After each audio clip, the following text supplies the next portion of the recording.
Bonjour à tous et à toutes. Aujourd'hui, l'épisode 17, je reçois Laura Lelanne. Oui, Lelanne, on va dans la région de Bordeaux, donc le fief un peu de la famille Lelanne. Laura Lelanne, donc podologue et réflexothérapie pour les bébés. Bonjour Laura, comment vas-tu? Bonjour Joël, merci, ça va très bien. Écoute, je suis ravi de te recevoir pour ce podcast intitulé Entrepreneurs francophones et francophiles d'Allemagne et d'ailleurs aussi, puisqu'aujourd'hui, comme je l'ai dit tout avant, on est dans la région d'Aquitaine et on va découvrir le parcours de sociétés, d'entreprises ou de projets personnels au travers d'un échange convivial. Donc Laura, tu es la première de mes cousines dans cette podcast, c'est original. Commençons par le début, Laura. Peux-tu te présenter brièvement? Oui, bien sûr. Déjà, merci pour cette invitation qui me fait plaisir, qui est inédite. Je suis Laura, dans la région bordelaise. Je suis pédicure-podologue de formation depuis une dizaine d'années, ainsi que réflexologue, donc la pratique de la réflexologie plantaire. Et j'exerce en cabinet libéral dans le centre de Bordeaux depuis mes débuts. Donc voilà. Podologue, pour expliquer un peu ta spécialité là-dessus? Tout à fait. Donc je suis spécialisée en posturologie depuis 7-8 ans. C'est des études complémentaires, des études longues complémentaires à notre formation de base qui permet d'enrichir notre pratique au quotidien. Donc on s'intéresse vraiment à l'ensemble du corps, donc à la posture.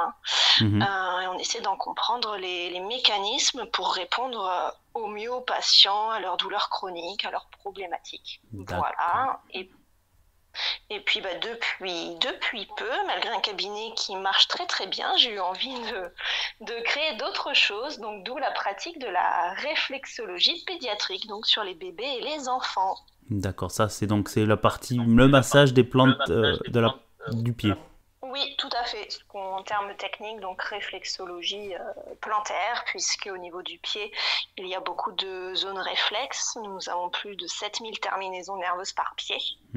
Donc c'est vraiment très riche et c'est vraiment un bel outil, on peut faire plein de choses, outil méconnu et avec pas mal de préjugés mais très intéressant et passionnant. Ok, c'est ce qu'on discutait un peu avant sur le fait que c'est une partie du corps qui est un peu délaissée, hein. Les pieds c'est quand même important. Le système nerveux en fait, c'est ça? Oui, tout à fait. Déjà, nous sommes toute notre vie en appui sur nos pieds, donc ils sont quand même fortement sollicités non-stop toute la journée, toute notre vie. Et en plus, forcément, c'est la terminaison de toutes les zones nerveuses de tout notre corps. Donc c'est une zone très riche et il faut pas l'oublier parce que on le voit bien, dès qu'on a mal aux pieds ou qu'on est mal chaussé, on peut plus faire grand chose. On pense qu'à ça, on focalise dessus et on passe une mauvaise journée. Voilà, donc les pieds c'est vraiment la base de toute notre structure, de toute notre posture. Donc il faut vraiment en prendre soin et c'est ce que j'essaie un petit peu de faire au travers du cabinet, de ces ateliers aussi, de sensibiliser les personnes à cette partie de leur corps et puis après par corrélation à l'ensemble de leur corps, prendre soin de leur posture au quotidien. D'accord, en plus c'est intéressant, c'est un peu la thématique. Les gens ne font... Le problème mauvaise posture fait aussi un lien avec les douleurs de dos chroniques. Donc ok. Tout à fait. Ouais, les douleurs de dos, c'est quand même ce qu'on appelle la maladie du siècle. Donc, c'est quand même ce qui est très fréquent. Première cause aussi en France, en tout cas. Mais bon, à mon avis, en Allemagne, c'est pareil. Une des premières causes d'arrêt maladie, d'accident de travail et compagnie. Donc, c'est pas oublié. Il y a beaucoup de choses qui peuvent venir des pieds. Alors, ok, revenons un peu plus maintenant sur la partie se mettre à son compte. En fait, tu as monté ton propre cabinet. Qu'en est-il comment on s'y prend? Puisque moi, je pensais qu'on commençait en cabinet et après, c'est un peu peut-être un stéréotype que j'ai en tête. C'est-à-dire, on travaille pour un cabinet et puis un jour ou l'autre, au bout d'un certain temps, on se met à son compte. Pour toi, tu as directement commencé en reprenant un cabinet, c'est ça? J'ai fait 6 6 mois de remplacement une fois que j'ai eu mon diplôme. Donc là, entre guillemets, on démarche d'autres professionnels pour faire des remplacements ponctuels ou un petit peu plus longs. J'ai fait ça pendant 6 mois. On peut aussi faire des collaborations, donc 1 ou 2 jours par semaine, être comme associé dans un cabinet. Mais dans notre métier, en effet, on est vite obligé de s'installer parce qu'on ne peut pas vivre que de remplacement de collaboration. Donc moi, j'ai eu une belle opportunité de rachat de cabinet, donc pas de création, mais de rachat de quelque chose qui existait. C'était mon choix, de ne pas partir de zéro, d'avoir quand même un minimum de, on va dire, de fichiers patientèle existants. 6 mois après mon diplôme, je me suis lancée en plein centre de Bordeaux comme je voulais, donc c'était une belle opportunité. Ok, très bien Laura. Revenons un peu maintenant sur tes ateliers de réflexologie plantaire. Est-ce que tu peux nous en dire plus? Comment tu en es venue à faire cela? Oui, bien sûr. Alors, la réflexologie plantaire, ça fait quasiment 10 ans que je pratique au cabinet en séance donc individuelle avec mes patients. Et quand j'ai eu mon fils qui a maintenant presque 3 ans, très rapidement après sa naissance, j'ai commencé à lui masser les pieds et puis finalement à appliquer mes connaissances en réflexologie plantaire sur lui. J'ai trouvé ça très agréable parce que les enfants, ils adorent se faire masser. Au début, quand ils sont tout bébés, en plus, ils bougent pas trop, donc c'est vrai qu'on peut facilement les manipuler. Souvent, ils s'endorment même. Et puis même pour moi, ça me permettait de passer un moment au calme avec lui. Donc c'était vraiment que positif pour nous deux. Et puis j'ai continué. Et maintenant, même à 3 ans, tous les matins, il a sa petite séance de réflexologie plantaire. Si jamais j'oublie, c'est lui qui me réclame. Il m'a un massage pied. Voilà. Donc c'est un chouette rituel qui nous permet de passer du temps de qualité ensemble au calme. On a tous des vies un petit peu stressantes entre le boulot, la maison, voilà. Donc c'est important de se garder ces moments privilégiés à deux. Et puis au-delà du bien-être commun que ça procure, lui, ça a vraiment des effets sur d'éventuelles pathologies, sur son sommeil, sur sa relaxation. Donc, il y a vraiment un effet thérapeutique intéressant. Donc, c'est 2 en 1, c'est très pratique. Moi, je pensais au massage des pieds pour les bébés, pour les faire dormir. Oui, tout à fait. Ouais, c'est ce qui est le plus demandé en atelier, surtout chez des tout petits. Faire comme un rituel d'endormissement, en fait, quelque chose à faire avant le coucher. Après la lecture du livre. Ouais, voilà, c'est tout à fait ça. Un petit rituel. Déjà, ça fait du bien au niveau rituel. C'est quelque chose qu'on fait tous les jours. Donc, les enfants, ils ont besoin de ces repères-là. Voilà. Et puis ensuite, on va travailler vraiment sur les points qui correspondent à tout ce qui va être zone cerveau, rêve, émotion, détente, donc avec le diaphragme, entre autres. Donc, c'est vraiment des points spécifiques et en plus qui sont simples à travailler, ceux-là. Donc, les parents peuvent facilement le reproduire à la maison et c'est ça l'intérêt des ateliers. Et je pense aussi que c'est un effet bénéfique sur les parents dans le sens où ils rentrent dans une certaine routine de se poser, parce qu'on est, comme tu viens de le dire, on a des vies assez speedées, si on peut utiliser cet anglicisme, où vite ceci, vite à l'école, au travail, on revient à la maison. Et en fait, ça permet un peu de ralentir le rythme, de se refocaliser sur soi-même et sur ses enfants. Donc, que du bénéfique. En fait, c'est très intéressant. Oui, tout à fait, parce que c'est la réflexologie, le massage, c'est pas quelque chose qu'on peut faire en faisant autre chose, en discutant avec quelqu'un d'autre, en regardant la télé, en faisant à manger.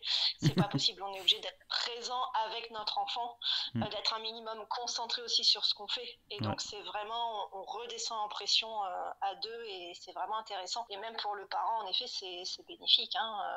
Moi, ça me détend aussi quand j'en fais, que ce soit sur mon fils ou sur mes patients. C'est un moment de calme et de détente et c'est aussi très agréable. Je pense que c'est bien d'avoir ce genre de discussion parce qu'on se rend compte que, moi je le vois avec mes ados, on essaye de leur inculquer de faire une chose à la fois, c'est-à-dire soit tu regardes la télé, tu n'es pas sur le téléphone, ou prendre le livre, ou quand tu manges tu poses ton téléphone. Même nous, ça nous arrive aussi d'avoir deux activités en même temps.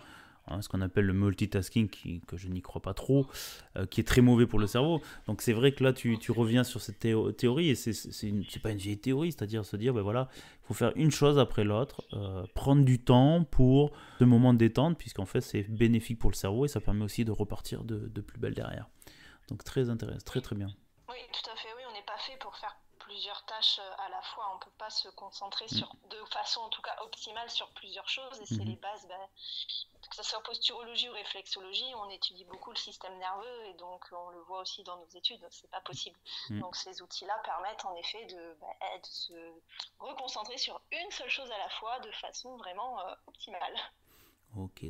Donc sur la réflexologie plantaire, des bienfaits pour les enfants, Laura? Oui, bon, déjà on peut, voilà, comme je le disais, quasiment tout travailler, puisque chaque zone du corps, chaque organe est représenté au niveau du pied et grâce à nos terminaisons nerveuses, cela va avoir une action jusqu'à notre cerveau. Et puis, autre point très important, manipuler très jeune nos bébés, nos enfants, que ce soit par la réflexologie plantaire ou par le massage, ça va les habituer à avoir ce contact corporel. Ils vont avoir une meilleure relation donc à leur corps. Ils n'auront pas d'appréhension plus tard à être manipulés par d'éventuels médecins ou ostéopathes. Ça, c'est vraiment très important.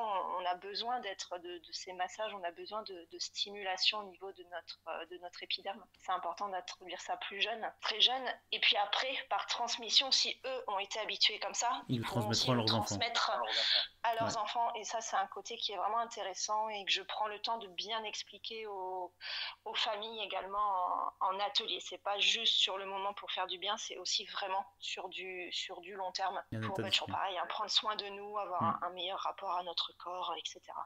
Ah bah écoute, c'est super. Donc merci Laura. Pour les auditeurs, comment se déroule un atelier avec les bébés, les tout petits?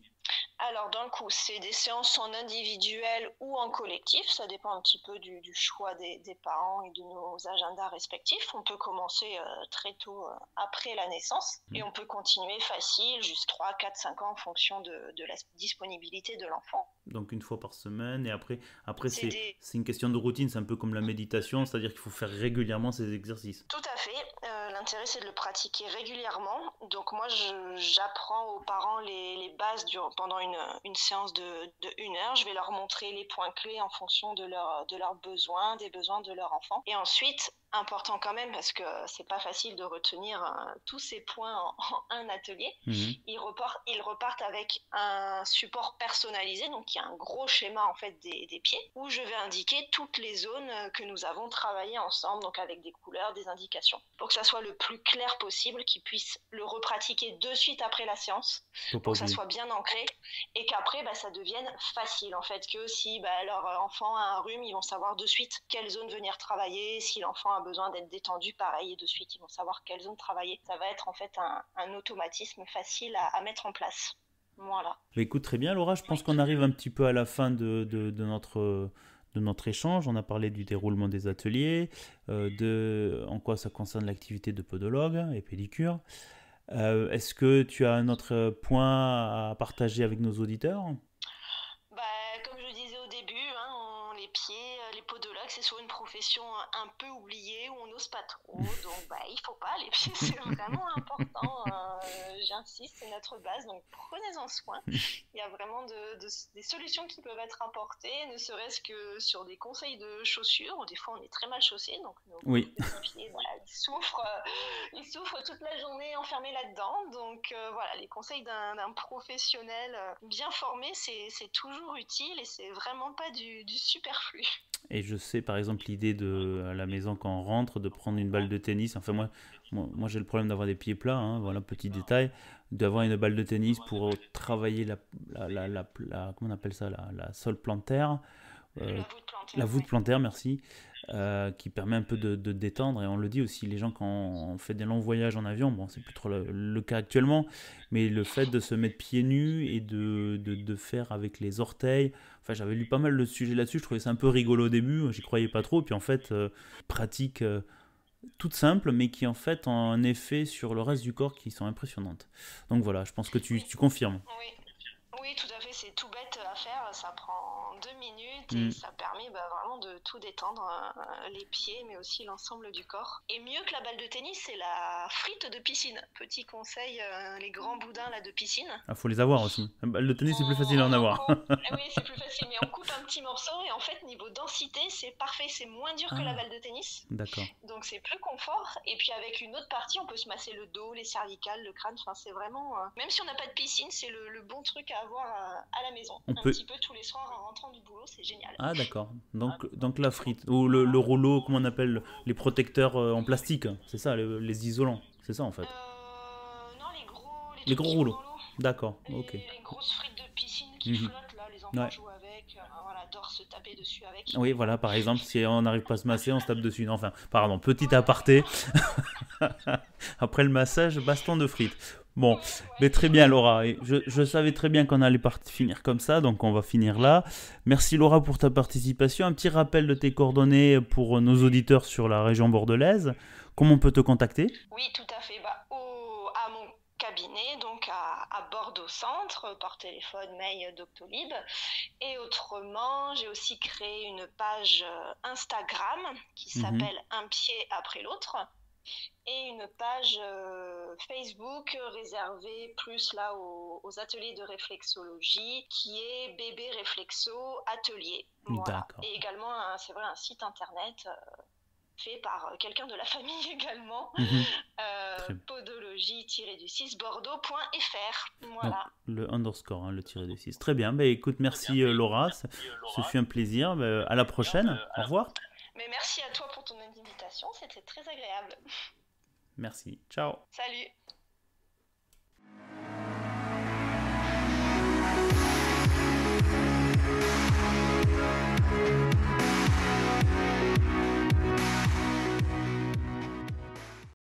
Eh bien, chères auditrices et chers auditeurs, j'espère que ce 17e épisode avec Laura Lelanne vous aura appris beaucoup d'informations sur les pieds et la réflexothérapie pour les bébés.